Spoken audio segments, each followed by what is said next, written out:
Reserves. The gentlewoman from Minnesota is recognized. Thank you, Madam Speaker.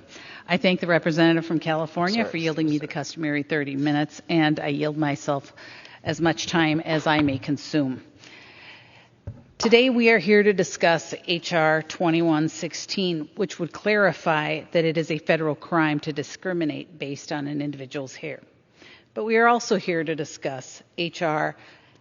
963, the FAIR Act, which bans arbitration clauses in private contracts. H.R. 963 makes it clear the intention is to remove arbitration as a legal tool for the American people, while preserving arbitration with an exemption for labor unions. The belief is that the American people need Washington watching over their private contracts. I assure you, those in Minnesota's 7th District do not need them. The bill purports to ban forced arbitration. This is misleading rhetoric. Forced or involuntary agreements are already illegal. So what would this bill really do? It would insert the federal government into private contracts of citizens and remove their ability to settle disputes outside of the courtroom through pre-dispute arbitration agreements. This bill pretends to empower plaintiffs, but by voiding arbitration clauses in the context outlined in the bill, it would effectively end most arbitration entirely, even when that arbitration would benefit those most impacted.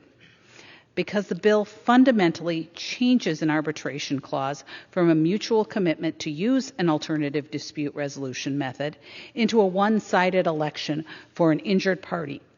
Contracts will be far less likely to include the option to arbitrate. If parties cannot agree to it in advance to arbitrate, the plaintiff may never have access to arbitration.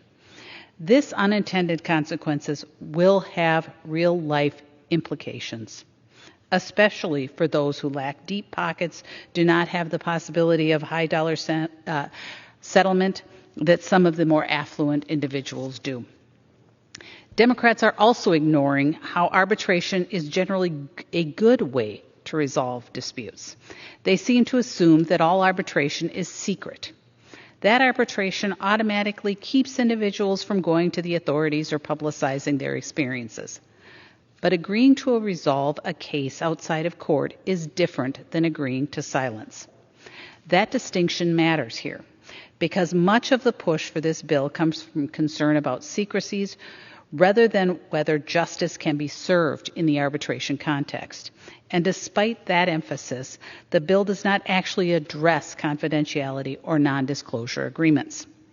Additionally, arbitration is often less expensive and more efficient than litigation. It tends to be less adversarial, which allows parties to continue doing business together after the dispute is resolved. That is why so many Americans choose to enter into contracts with arbitration clauses in them. Voting for this rule is a vote for a bill empowering Washington to micromanage the business life of Americans. Voting for this rule is to take away freedoms from Americans. Congress should stand ready to improve the legal system, and we must make sure that whatever we do will actually be an improvement for the American people.